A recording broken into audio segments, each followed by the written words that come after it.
أصدقاء المتابعين، أهلا بكم. معانا النهاردة جاكيت فرو، هنقصه وهنقفله مع بعض. الفرو ده طالما مقلم كده، قبل ما بقص الصدر لازم اريج القماش من على الحرف. تمام، على سبيل لما اجي اركب السوستة الاقلام دي تبقى كلها قصاد بعضيها، ما تجيش واحدة خلف عن واحدة. تمام، فهنطلع الصدر وبعد كده بنطلع الظهر وبعد كده بنطلع الكمام. طبعا احنا هنقصه مع بعض. تمام، وادي القمر بتاعه، قابل له قمر خارجي، وادي الاساور. ده بدل الهيكول اللي احنا بنركبه في القمر وفي الاساور.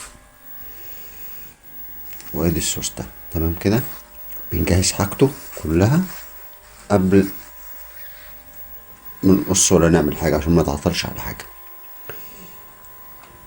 فهقصه وهنجمعه مع بعض ان شاء الله، لان هدفنا ان الكل يستفيد. ويا ريت يا جماعة تشجعونا وتدعمونا عشان نجيب لكم الجديد، لان هدفنا كله ان الكل يستفيد، مش اكتر من كده. خلاص، فانا هطلع زي ما قلت الصدر من على الحرف، وبعد كده الظهر، وبعد كده الكمام والكابتشو. مش هنعمل له يعني نعمل له كابتشو. تمام كده، احنا قصينا اهو. ادي الصدر،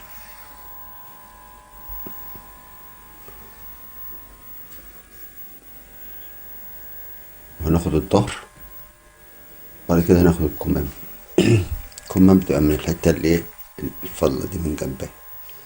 خلاص كده، يعني الموضوع سهل بسيط جدا. لو تابعت معايا هتلاقي كل حاجه سهله، لان انا بحاول اوصل لك المعلومه باسهل مما يمكن، عشان ما بنحبش نعقد حد من حاجه، لان مفيش حاجه باذن ربنا صعبه، كل حاجه باذن ربنا سهله. تمام كده، فانا هقصه وهنجمعه مع بعض.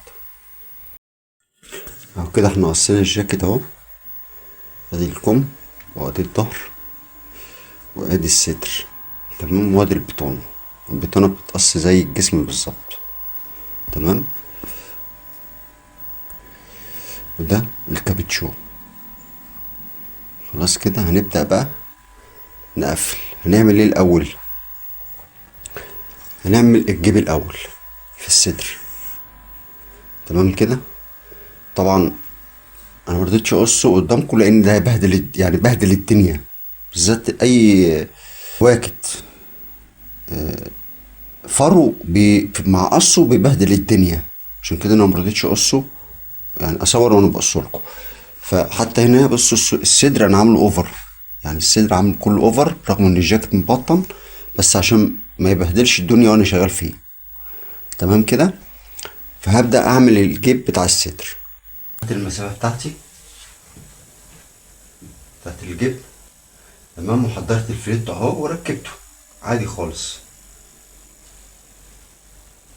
هرجع بعد كده اجيب ورقة الجيب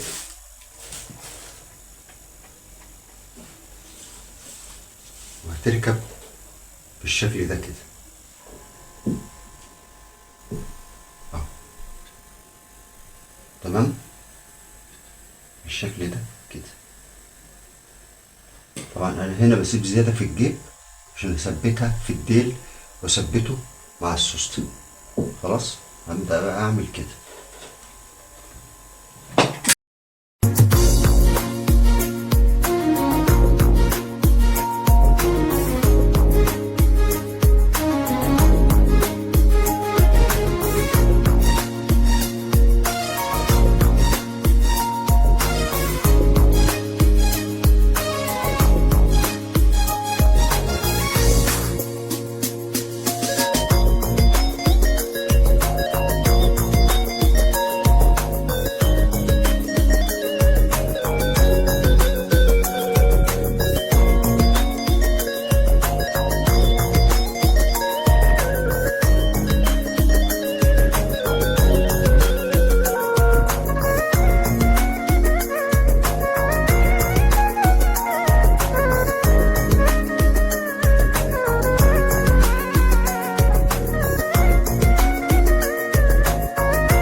بقى الكتف. تمام كده. بعد ما خلصنا الجيوب هنطبق الكتاف بالشكل ده كده عادي خالص.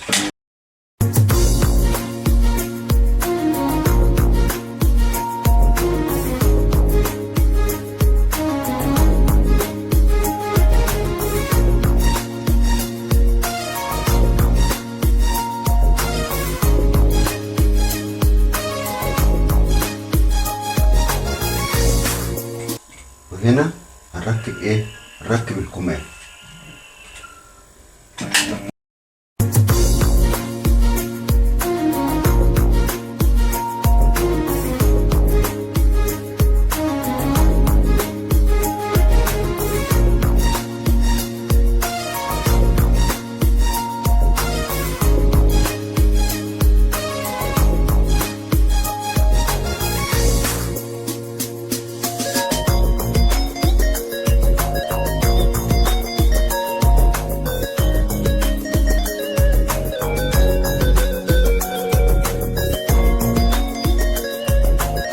حضرنا الصدر، طبقنا الكتف، وبعد كده ركبنا الكمام. خلاص. طبعا انا سايب مرحله السوسته ليه الاخر؟ عشان احنا هنا السوسته دي بتركب في الاخر خالص بعد ما بطبق الجنب عشان اركب الكمر اللي هو الجاكار اللي تحت. تمام كده، اللي هو ده بدل الجاكار اهو، ده هنركبه تحت. وبعد كده هنبدأ نركب السوستة. يعني نركب ده بعد ما نقفل خالص، هنركب ده. خلاص. بعد كده هنركب السوستة كده. بقى انا هعمل ايه؟ هطبق بقى الجنب ده عادي خالص.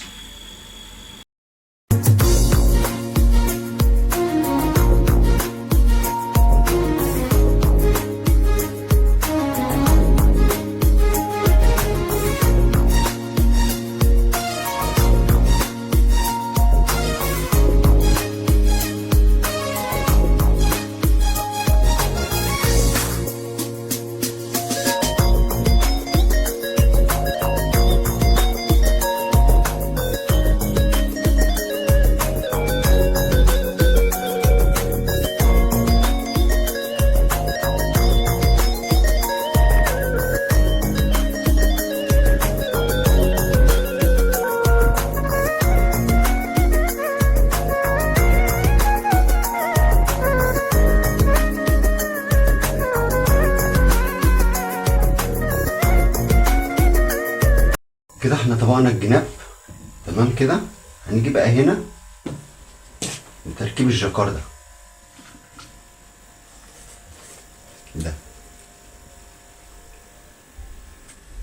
خلاص. الجاكار ده هنا مفيش مساحة للتركيب غير يا دوبك اقل من 1 ملي. فاللي زي ده هنركبه ازاي بقى؟ هنركبه بدواسة نص رجل اللي هي بتاعت السوستة. تمام كده، عشان ده في استك. هنركبه بالدواسة النص ملي عشان تمشي معانا بتاعت السوستة السحرية، عشان تمشي معانا على حرف الخرز ده. تمام كده. كده احنا ركبنا ايه؟ ركبنا كاميرا اهو. تمام. هنيجي بقى هنا عند تركيب السوستة.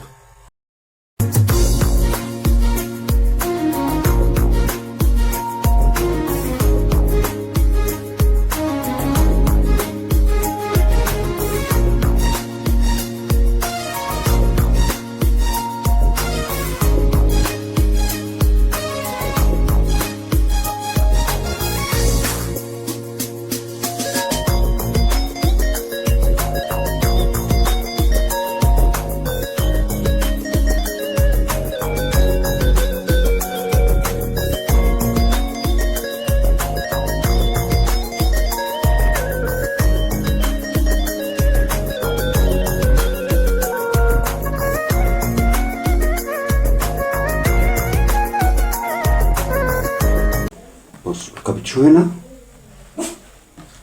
احنا قصينه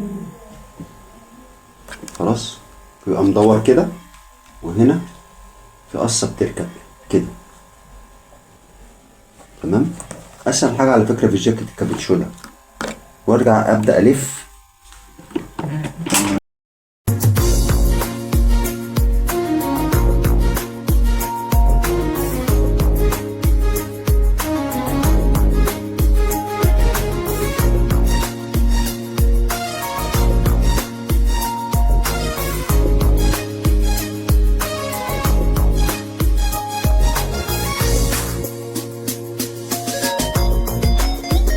قفلنا الكابتشو ده بالظبط، هنقفل البطانه بتاعت الجسم زي ما قفلنا الجاكيت، هنقفل البطانه بتاعت الجسم زي ما قفلنا الكابتشو، هنقفل الكابتشو برضه في البطانه. نفس السيستم اللي اتعمل في الجسم هيتعمل في البطانه بالظبط. البطانه اهي مقفلينها نفس ما قفلنا الكابتشو بالظبط، واروح جاي لاففها بقى.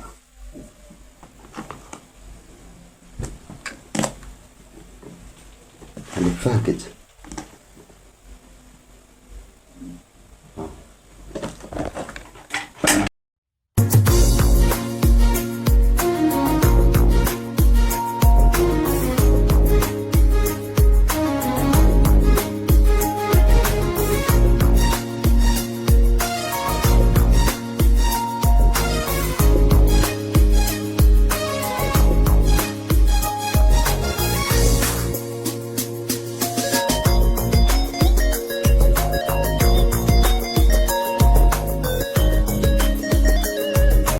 تركيب الكابتشو بعد ما جهزناه هنركبه خلاص كده. نروح جاي مركبه هنا كده.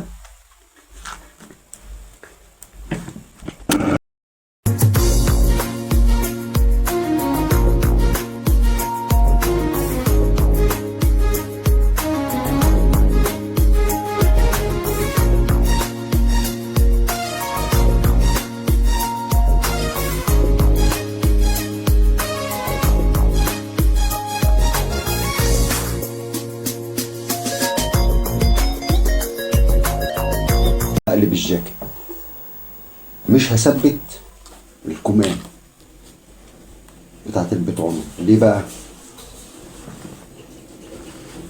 لان مش راكب له هيكول زي ما قلنا، عشان نركب هنا الهيكول جوه الكم وبعد كده نركب البطانه. لا، ده هيركب له الاستيك ده، فبالتالي هقلب الكم عادي خالص، وهعمل هنا اوفر، اثبته من بره واعمل اوفر واركب دي لاتش من على الوش. تمام كده. عشان كده مش هركب كم البطانه في الجسم، وهضطر بقى كده ان انا اقلب الجاكيت. هنا بقى عملنا ايه؟ عملنا الكم اوفر اهو. تمام كده. وهنركب دي الاسوره دي لاتش بالطريقه دي كده من على الوش كده، ونلفها مع الكم. تمام كده.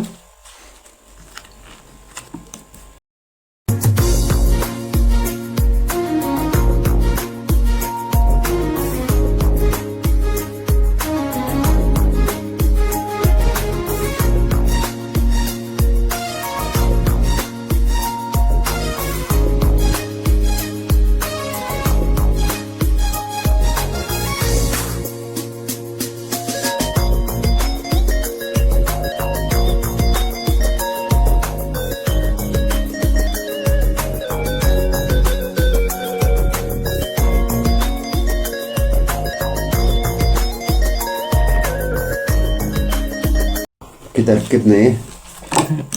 ركبنا الاساور. معلش هعيد تاني. ثبتنا الكم في البطانه وعملنا اوفر، عشان دي اسوره مش هيكول. الهيكول كان هيركب الاول في الفرو وبعد كده لف عليه البطانه، انما ده طاير، دي اسوره طايره. تمام. عشان الاسترسات دي طايره، فمش هينفع يتعمل فيها زي الهيكول، فاحنا بنعملها كده. خلاص. طالما الزبون عايز شيء بنحاول ان احنا على قد ما بنقدر بنعمل اللي الزبون عايزه. تمام كده. تعالوا بقى نشوف الجاكيت بعد ما خلص خالص من الالف للياء شكله بقى عامل ازاي. اهو يا جماعه بعد ما خلص خالص الجاكيت. تمام. كاميرا اهو، وادي الشكل النهائي بتاعه، وادي الاساور اهي بقى شكلها شيك. تمام. ادي الجاكيت بعد ما خلصنا خالص اهو. تمام. اي حد عنده اي سؤال يا جماعه يكتب في التعليقات وانا تحت امره. خلاص بصوا بقى، هنا احنا مرضناش نحبس السوسته ليه؟ شايفين الفرو مغطى على السوسته ازاي؟ لو احنا بقى حبسناها بالدواسه نص رجل، هتيجي بقى تفتح السوسته دي تلاقي ايه؟ الجرار نفسه ده بياكل فين؟ بياكل في الفرو وهيصدر مش هيمشي. انما كده في مساحه ان الجاكيت ايه؟ ان السوسته تتحرك شمال ويمين براحتها. ليه؟ في مساحه، بصوا في مساحه، بصوا. انما لو انا ثبتها بالنص رجل، لا، تقفش معاك في الفرو وتقفش معاك في البطان. ادينا كده خلصنا من الالف للياء يا جماعه معاكم، وخطوه بخطوه. ويا ريت لو قدرت افيدك متنساش تعمل لايك وشير واشتراك في القناه وتفعل زر الجرس ليصلك كل جديد. مع تحيات اخوكم نبيل سامي.